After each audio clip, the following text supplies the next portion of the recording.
Salve senhoritas, salve cavalheiros. Espero que estejam todos bem, com saúde, guardados em casa, respeitando o distanciamento e isolamento social. E toda vez que for absolutamente necessário sair, usar máscara, porque máscara salva vidas. Veja, o que foi que eu pensei para esse nosso segundo encontro? Primeiro, estou usando aqui meu lenço palestino, já para ir introduzindo o nosso assunto, que vai ser esse aqui, ó. Olha que bonito. O Oriente Médio, primeira parte. Como todo e qualquer estudo geográfico, o princípio da extensão precisa ser observado. Portanto, se a gente vai estudar o Oriente Médio, a gente primeiro precisa saber o que é o Oriente Médio e onde é que ele está localizado, certo? Então, veja só. Costuma-se chamar de Oriente Médio a porção oeste do continente asiático, conhecida como Ásia Ocidental. É uma região que tem uma extensão territorial de mais de 6,8 milhões de quilômetros quadrados, uma população estimada de 260 milhões de habitantes e é composta por 15 países. Observem que desses países que a gente tem aqui, o Egito não entra, não é? Nem a Líbia, nem Marrocos. É porque existe uma outra classificação que fala de um Oriente Médio expandido e considera, assim, esses países de tronco árabe, não é? De religião muçulmana. Bom, a região é essa daqui, ó. Vocês observarem direitinho, a gente tem ali a grande Península Arábica, que é limitada pelo Mar Vermelho, aqui embaixo pelo Oceano Índico e ali o famoso Golfo Pérsico. Lá em cima a gente tem o Mar Mediterrâneo, o Mar Negro, não é? E toda essa área aí é o que se convenciona chamar de Oriente Médio.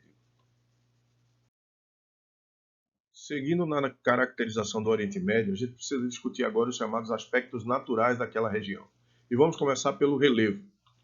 O relevo costuma apresentar baixas altitudes, então a gente não tem um relevo muito acidentado na região, excetuando-se a parte norte, que é a região da Turquia, onde você tem algumas montanhas. É composto principalmente por planalto, como o planalto da Anatólia, de novo na Turquia, muito grande, e uma grande planície, que é aquela planície da Mesopotâmia, certo?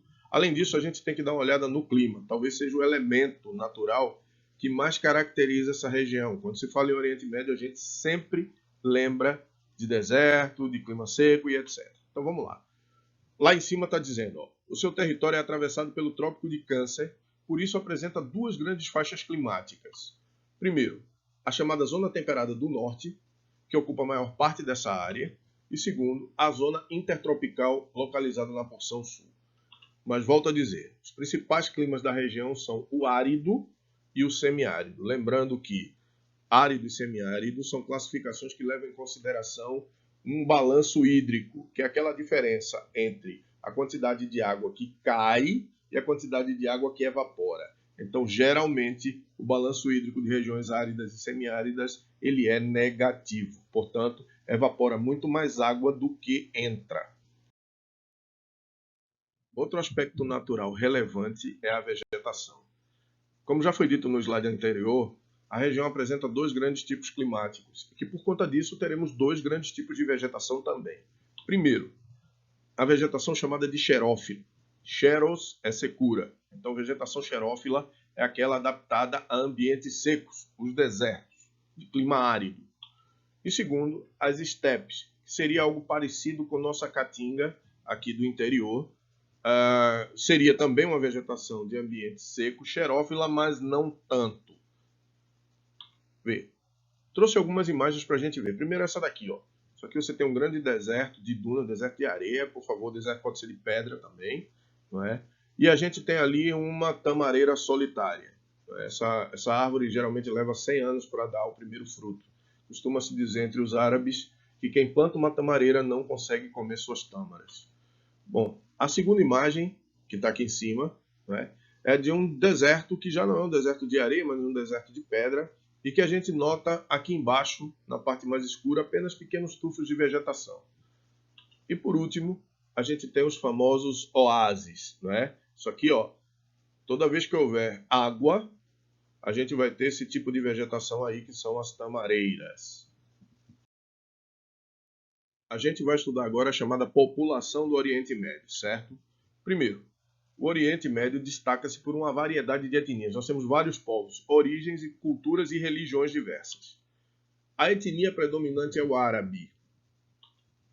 Conta também com turcos, persas, judeus e curdos, que não são árabes. Israel, Turquia, Chipre e Irã não são países árabes. Então observa. Esse aqui, ó, é um exemplo de curdo da Turquia. Lá em cima nós temos os judeus de Israel.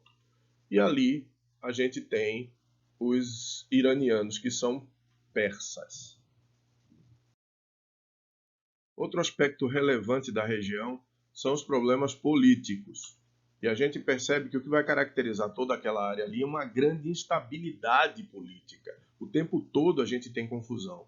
E essa característica ela é agravada pelo crescimento do fundamentalismo islâmico, que prega o fim do Estado laico, ou seja, o Estado passa a ter uma religião oficial e passa a se guiar pelos ditames dessa religião, e além disso ele prega o rompimento de relações com o Ocidente, pela divisão interna do Islã.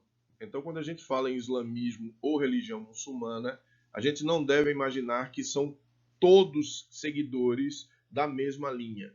Nós temos uma divisão grande entre sunitas e xiitas que a gente vai observar daqui a pouco. Além disso, tivemos a criação do Estado de Israel de 1948, não é? Num dos atos em que a ONU deveria, na mesma leva da criação do Estado de Israel, ter criado o Estado palestino. Por conta do Estado palestino não ter sido criado e o Estado de Israel ter sido implantado em 1948, criou-se na região um grande foco de tensão que permanece até hoje. Vamos lá. O que é que nós vamos ver agora? Diferença entre sunitas e xiitas. Às vezes não fica muito claro, não é? Nós temos duas grandes vertentes do Islã, obviamente cada uma defendendo seu ponto de vista e acreditando ser a sua maneira correta de interpretar o Corão. E aí nós temos duas coisinhas para ver. Primeiro, os sunitas. Os sunitas são maioria. Entre 85%, 86%, 90% dos muçulmanos são sunitas. O que é que os sunitas acreditam? Eles acreditam que o califa, ou seja, o chefe de Estado, que seria o sucessor de Maomé, observa que o Estado não é laico, é um Estado teocrático, ele deveria ser eleito pelos próprios muçulmanos. Ou seja, não haveria uma linhagem de sangue, não é? Isso chegaria ao califado, chegaria ao posto de líder máximo político e religioso, aquele que seja reconhecido pelos seus pares, aquele que seja reconhecido pelos outros muçulmanos como detentor de grande sabedoria, de grande retidão de caráter. Bom, para os xiitas não é bem assim. Os xiitas eles defendem que há uma linhagem que precisa ser seguida, e essa linhagem seria dos descendentes de Ali.